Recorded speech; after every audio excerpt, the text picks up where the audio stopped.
विद्यार्थी मित्रों नमस्कार। धोरण 11 रसायन विज्ञान प्रकरण 2 परमाणु बंधारण ए प्रकरण 2 जे धोरण 11 सायन्स माटे खूब ज अगत्यनुं प्रकरण है, जेमां परमाणु एटले शुं एनो अभ्यास करवामां आवशे। परमाणुनी शोध केवी रीते करवामां आवी, તેમજ परमाणु એટલે શું તેના વિશે અને એના બંધારણ વિશે આ ચેપ્ટરમાં અભ્યાસ કરવામાં આવશે। તો સૌપ્રથમ આપણે જોઈએ કે પરમાણુ કોને કહેવામાં આવશે। પરમાણુ એટલે કે દ્રવ્યનો નાનામાં નાનો અતિ સૂક્ષ્મ કણ કે જેને પરમાણુ તરીકે ઓળખવામાં આવે છે। તો દ્રવ્ય એટલે શું કહેવાય? દ્રવ્ય કોને કહેવાશે?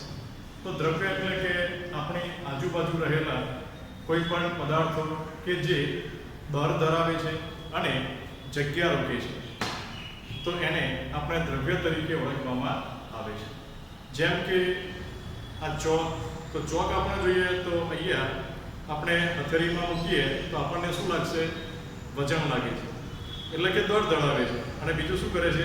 જગ્યા રોકે છે, તો એને આપણે દ્રવ્ય તરીકે ઓળખવામાં આવશે।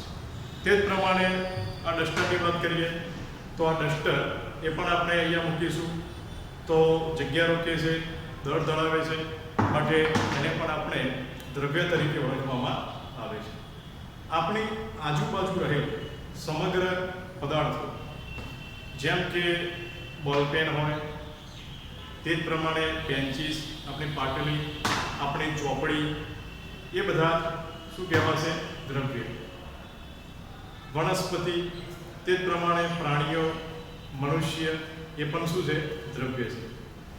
હવે આપણે આ વાત કરી પરમાણુ એટલે દ્રવ્યનો નાનામાં નાનો અતિ સૂક્ષ્મ ભાગ કે કણ જેને આપણે પરમાણુ તરીકે ઓળખવામાં આવે છે।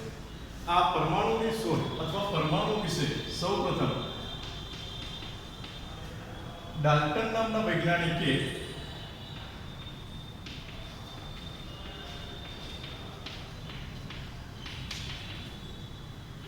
परमाणुवीय सिद्धांत आप्यो के परमाणु माटेनो डाल्टननो परमाणुवीय सिद्धांत। तो आ परमाणु शब्द क्यांथी उतरी आवे? तो परमाणु शब्द ए आपणे जोईए के एटम એટલે એને કહેવામાં આવશે પરમાણુ। આ એટમ ઉપરથી એટોમિયો શબ્દ ઉતરી આવે છે। आ ग्रीक भाषाનો शब्द है। तो एटोमियोનો अर्थ थाय के जेनु विभाजन करी शकातुं नथी, એટલે કે જેને આપણે કાપી શકાતું નથી કે જેનું વિભાજન કરી શકાતું નથી તેને આપણે પરમાણુ તરીકે ઓળખવામાં આવે છે। તો આ પરમાણુ એ કેવો છે? તો પરમાણુ આપણે જોઈએ તો આ નળી આંખે આપણે જોવો હોય તો દાખલા તરીકે આ ચોક છે તો ચોકનો આ ભૂકો, આ ડસ્ટ અહીંયા આપણને જે જોવા મળે છે એ શું છે? ચોકનો એટલે આ દ્રવ્યનો નાનામાં નાનો કણ જેને આપણે પરમાણુ કહી શકાય। હવે 19મી સદીમાં ડાલ્ટન નામના વૈજ્ઞાનિકે તે પ્રમાણે પ્રાયોગિક સંશોધનોને આધારે તેને તે પ્રમાણે પરમાણુવીય સિદ્ધાંત આપ્યો અને તેમાં તેને એ પ્રમાણે વાત કરી કે પરમાણુ તે કેવો છે? તો પરમાણુ તે અવિભાજ્ય છે, એટલે કે જેનું વિભાજન કરી શકાતું નથી એવો એ એક ભાગ છે। ડાલ્ટને વાત કરી, ખાસ યાદ રાખજો ડાલ્ટન નામના વૈજ્ઞાનિકે પરમાણુ વિશે સંશોધનને આધારે તે પ્રમાણે તેને રજૂઆત કરી અથવા તારણ કાઢ્યું કે પરમાણુ તે કેવો છે? અવિભાજ્ય છે, એટલે કે પરમાણુનું વિભાજન કરી શકાતો નથી।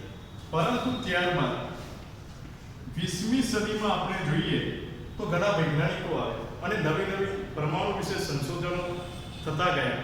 તો નવા સંશોધનને આધારે પ્રાયોગિક રીતે પુરવાર થઈ કે પરમાણુનું પણ વિભાજન શક્ય છે, એટલે કે પરમાણુનું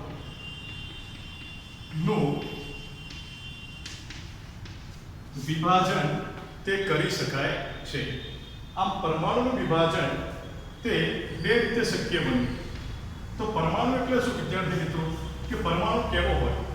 તો પરમાણુ એ ગોળ દડા જેવો, એટલે કે તેનો આકાર આપણે જોઈએ તો આ પ્રમાણે ગોળાકાર હોય છે. આપણે આ પરમાણુ વિશે કલ્પના કરીએ કે પરમાણુ એ કેવો છે, એનો આકાર ગોળાકાર એટલે કે ગોળ દડા જેવો. એટલે પરમાણુ આ પ્રમાણે અતિ સૂક્ષ્મ નાનો હોય છે. એટલે કે ગોળ દડા જેવો એટલે કે દડા જેવો મોટો હોતો નથી, પરંતુ પહેલા આપણે વાત કરી કે અતિ સૂક્ષ્મ નાનો કણ, કે જે આપણે અતિ સૂક્ષ્મ નાનો હોય, કદાચ આપણે નરી આંખે જોઈ શકતા ન હોય, તો તેના માટે દ્રવ્યમાન સ્પેક્ટ્રોમીટર નામના સાધનની મદદથી તેને આપણે જોઈ શકાય.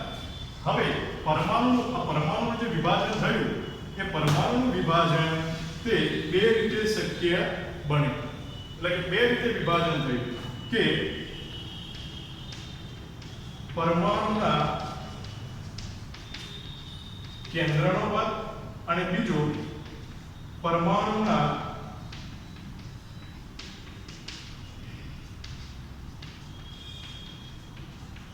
કેન્દ્ર સિવાયનો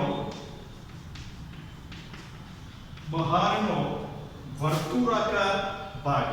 અને પરમાણુનું વિભાજન બે રીતે શક્ય બને. એટલે પરમાણુનું જ્યારે વિભાજન કરવામાં આવ્યું ત્યારે તેમાંથી કેટલાક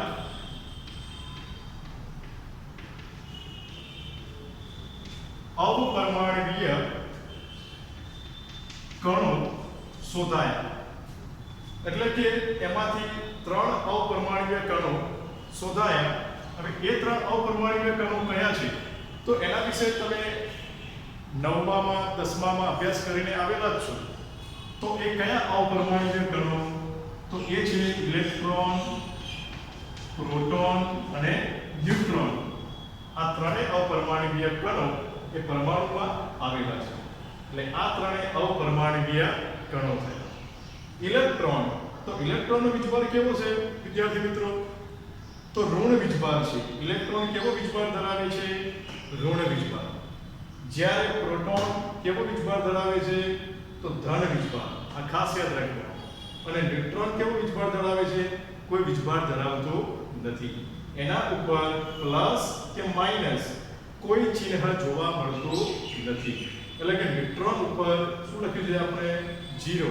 એટલે કે ન્યુટ્રોન કેવો છે? વીજભારની દ્રષ્ટિએ તટસ્થ છે. આ ત્રણેય અપરમાણવીય કણો તે પરમાણુમાં આવેલ છે. તો આ પરમાણુમાં આ ત્રણેય અપરમાણવીય કણો કઈ જગ્યાએ આવે છે? તો આ થયું પરમાણુનું કેન્દ્ર, અને આ થયો પરમાણુના કેન્દ્ર સિવાયનો બહારનો વિસ્તાર અથવા બહારનો ભાગ. તો પરમાણુના કેન્દ્રમાં શું આવેલું છે? કયા અપરમાણવીય કણો છે? તો એક પ્રોટોન છે અને બીજું શું આવેલું છે? ન્યુટ્રોન. આ ખાસ યાદ રાખવાનું. ફરીથી રિમેમ્બર કે પરમાણુના કેન્દ્રમાં આ જે છે તે છે કેન્દ્ર. કેન્દ્રમાં પ્રોટોન અને શું આવેલું છે? ન્યુટ્રોન. અને કેન્દ્ર સિવાયનો બહારનો આ વર્તુળાકાર માર્ગ, ત્યાં શું આવેલું છે? ઇલેક્ટ્રોન. એટલે ઇલેક્ટ્રોન વર્તુળાકાર માર્ગ પર પરિભ્રમણ કરે છે. તો આ રચના થઈ પરમાણુની થઈ. તો આ પરમાણુમાં 3 અપરમાણવીય કણો આવેલા છે: ઇલેક્ટ્રોન, પ્રોટોન અને ન્યુટ્રોન. આ ખાસ આપણે યાદ રાખવું. હવે આમાં આપણે જોવાનું છે, ખાસ અભ્યાસ કરવાનો છે ઇલેક્ટ્રોન અને પ્રોટોન વિશેનો આ પ્રકરણમાં. હવે ઇલેક્ટ્રોનની વાત કરીએ તો ઇલેક્ટ્રોનની શોધ કોણે કરી? કયા વૈજ્ઞાનિકે કરી? તો ઇલેક્ટ્રોનની શોધની આપણે વાત કરીએ તો ઇલેક્ટ્રોનની શોધ જે થોમ્સન નામના વૈજ્ઞાનિકે. કયા વૈજ્ઞાનિકે? ફરીથી યાદ રાખજો. જે થોમ્સન નામના વૈજ્ઞાનિકે ઇલેક્ટ્રોનની શોધ કરી. આ ઇલેક્ટ્રોનની શોધ કેવી રીતે થઈ?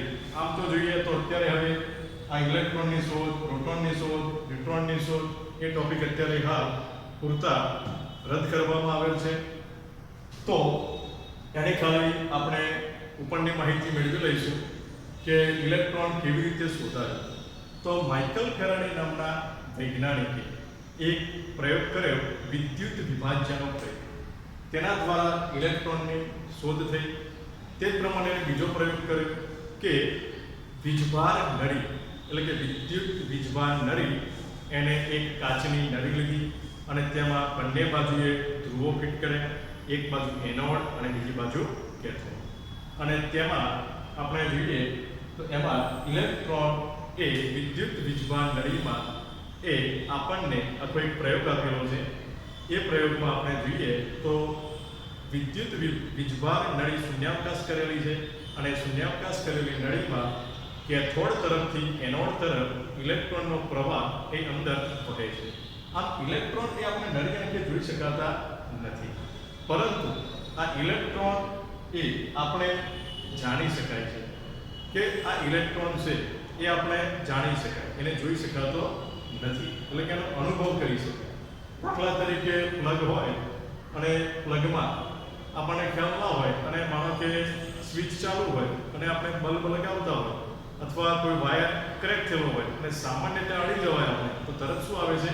કરંટ આવે છે. ઇસ્ત્રી કરતા હોય આપણે અને સામાન્ય જો અડી જાય વાયર ક્રેક હોય તો તરત આપણને ઝટકો લાગે છે. એ કરંટ છે, એ ઇલેક્ટ્રોન છે. એટલે કે એને આપણે જોઈ શકાતો નથી, પરંતુ એનો અનુભવ કરી શકીએ. કેટલીક વસ્તુઓ એવી પણ હોય જે જોઈ શકાતી નથી, પરંતુ તેનો અનુભવ કરી શકાય. તો આ પ્રમાણે આ ઇલેક્ટ્રોનની શોધ એ જે થોમ્સને કરી એ ખાલી આપણે ખાસ યાદ રાખવાનું છે કે કયા વૈજ્ઞાનિકે કરી. તો તે પ્રમાણે આપણે જોયું કે આ ડાલ્ટને વાત કરી કે પરમાણુ કેવો છે? અવિભાજ્ય. પરંતુ આગળ જતા 20મી સદીમાં ઘણા સંશોધનો થયા, પ્રાયોગિક રીતે પુરવાર થયું કે પરમાણુનું પણ શું છે? વિભાજન કરી શકાય છે. અને તે આ પ્રમાણે બે રીતે આપણે અહીંયા વિભાજન કરવામાં આવે છે. આમ વિદ્યુત વીજભાર નળીમાં આપણે જોયું કે જે માઇકલ ફેરાડે નામના વૈજ્ઞાનિકે જે પ્રયોગ કર્યો અને એમાં આ ઇલેક્ટ્રોન જે વહ્યા એને તેનું નામ કેથોડ કિરણો તરીકે એને ઓળખવામાં આવે છે. પરંતુ કેથોડ કિરણો નળી આંખે જોઈ શકાતા નહોતા, તો તેના માટે તેને એનોડ ધ્રુવની પાછળ એને પ્રસ્ફુરણ પડદો લગાવ્યો, ZnS, ઝીંક સલ્ફાઇડ, જેના કારણે જેવા કિરણો એને અથડાયા પ્રસ્ફુરણ પડદાને કે તરત જ ત્યાં શું થયું? ઝબકારો થયો, લાઇટ થઈ. તો ત્યાં ખ્યાલ આવ્યો કે અહીંયા શું થયું? કંઈક વસ્તુ અથડાયું. તો જે અથડાયું એને શું કહેવામાં આવ્યા? ઇલેક્ટ્રોન તરીકે ઓળખવામાં આવે. તેને ઇલેક્ટ્રોન તરીકે ઓળખવામાં આવે છે. તો આ જ પ્રમાણે અહીંયા પરમાણુની રચના, પરમાણુની શોધ અને અપરમાણુય કણો કેવી રીતે અસ્તિત્વમાં આવે. હવે નેક્સ્ટ વિડીયો પછી આપણે જોઈશું મિત્રો